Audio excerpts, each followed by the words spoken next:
November 21st. What have you got for us? Not as many aspects as the 20th, which was, of course, the new moon in Scorpio. So we're sort of riding through this energy now. So with the moon newly in Sagittarius, we're sort of starting this new adventure. We've gone through that new moon death and rebirth, and now we start on this adventure of what those seeds are going to plant. So the first aspect that, of course, we see is this sextile with Pluto in Aquarius.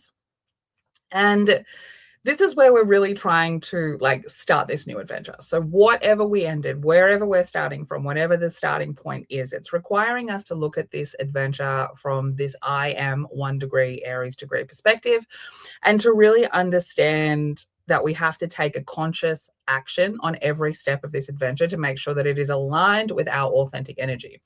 Now, the biggest energy on this day is obviously going to be Uranus sextiling Neptune. This is crazy. So 1:38 a.m. for us in Melbourne. Now, Uranus is retrograding, Neptune is retrograding, Uranus is finishing up in Taurus, and we won't see that energy again for 84 years. Neptune is finishing up in Pisces, and we won't see that energy again for about 140 to 160 years. So, what is the sextile telling us here about these two retrogrades? Well, Neptune in Pisces is looking at 15 years. Uranus in Taurus is looking at 8 years.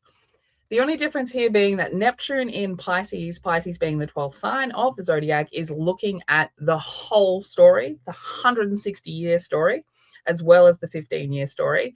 And Uranus in Taurus is really just looking at the last 8 years. So we had Uranus move in July 7th into Gemini. And we had it go back into Taurus on the 8th of November. And we had Neptune move into Aries at the end of March 31st, I think it was. And it's gone back into Pisces October, I think it was. So up until those points, we were in Uranus in Gemini and Neptune in Aries. And now we're doing these last little revisions. And this particular one, Uranus and Neptune. Now, this is really saying that there is something over the last 8 years and something over the last 15 years that has been hiding some kind of skill, some kind of talent, some kind of creative, different way of seeing things, way of doing things, okay? So this is going to be about where you've suppressed your creativity because of some sort of trauma belonging to your family line that's made you kind of hold yourself back, that stopped you from being able to see something in a different perspective. Part of this is also going to be about money because Taurus energy is related to the money that you earn, the grind, right? The daily grind, how you earn your money to get the luxurious items. And Neptune in Pisces being this very spiritual, very hazy kind of energy, right? And it's in retrograde, so it's extra hazy, and it's in Pisces, so it's extra hazy. So we have this energy of where you have been carrying with you ancestral, generational, family wounds that have caused emotional programs that had stopped you from seeing what it is that you needed to see in the last 8 years, stopped you from being able to see that in a different way. And with all of the wound healing that we have done, with the Pluto retrograde, with Pluto moving into Aquarius now for good, with Saturn changing, so many different wound healing placements gives us this energy of being able to now have less filters and see something from a completely different perspective that needs to change. This is also allowing us to really look at the idea of the ancestry and the generational and the family from that different perspective, from this external kind of perspective. You know, Uranus also a ruler of Aquarius. So it comes with this energy of really being able to sit on the outside, to observe a little bit more, to take something and to make it your own. And we can see with these next two aspects, like the day is taken up with 4 major aspects. That's a lot, even though obviously we had the 20th and it was filled with a number of aspects, looked quite busy. But this one, because they're all major aspects, apart from those 3 in the middle, is a much bigger day.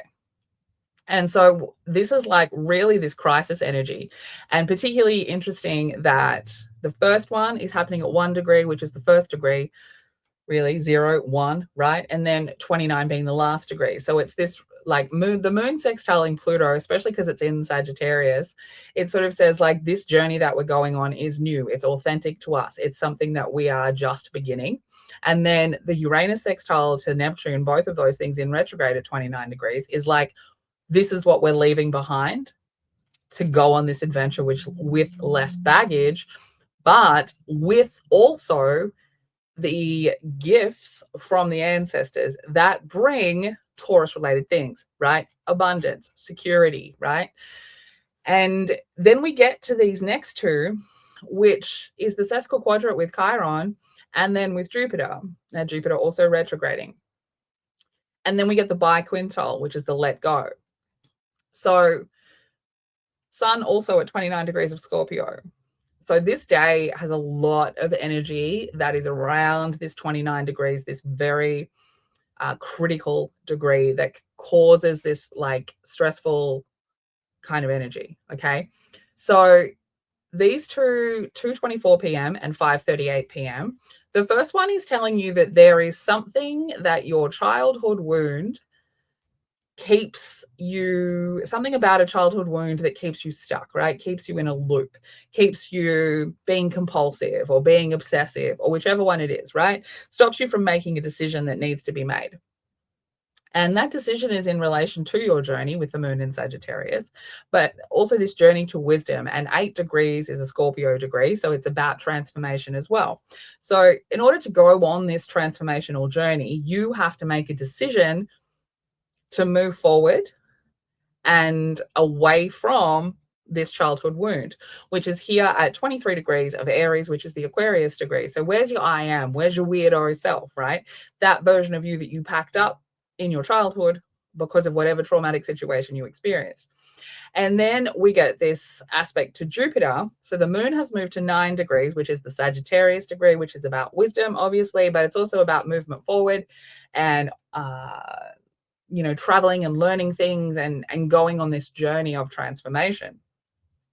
And so we're sort of looking at the family dynamic, and we're starting to integrate these wounds and these understandings of the family dynamic, because 24 degrees is a Pisces degree, and it really is talking about understanding the good and the bad of your family, of the generations beforehand, and of that ancestry, and really being able to embody the parts of it that you want to take with you and leave behind the rest. Okay. And this understanding that something from your childhood, from your family, something within that space has also been keeping you stuck, right? So the way you experienced your family, specifically that Chiron wound, right, which is relating to the ages 3 to 23, but it is also more related to the father, whereas the Cancer energy is more related to the mother. So both mother and father wounds coming up there. Both of those are really about your confidence in yourself and being able to show up as yourself without shame or guilt, and how you are transforming that journey moving forward, right? And then the biquintal to Chiron with the sun at the critical degree, 29 degrees of Scorpio, it's sort of saying like this needs to be let go of, right? The idea that I tried to show you at 2:24 p.m., now you have to let it go, right? The sun's here now. We're shining a critical Scorpio, burn it to the ground. Let's rebirth something new. Let's rise like the phoenix out of something new. Okay. And then we see this 10:12 p.m. very interesting conjunction at 12 degrees, which is the Pisces degree. So this is Mars in Sag at 12 degrees, the moon in Sag at 12 degrees, and they're trying to find a way to create like a new energy.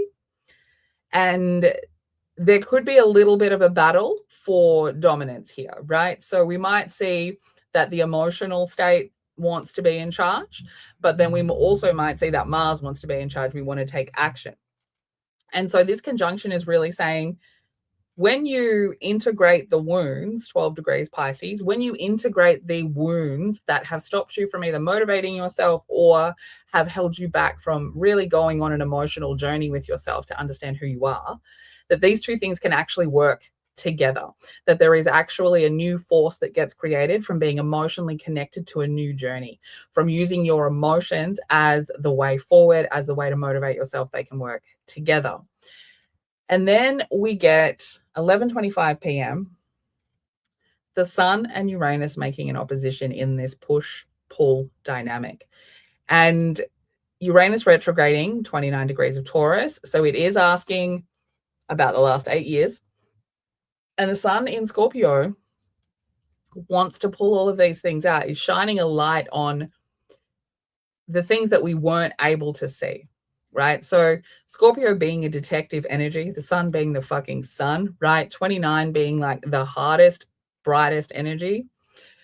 So it's like this sun really shining into the dark spaces that have stopped you from being able to evolve something within the last 8 years around your worth, around worthiness, around money, how you make your money, around where your idea of stability is, around your idea of the importance or not of material possessions, any kind of shame or guilt around that, especially because we are moving into 2026 having Chiron in Taurus.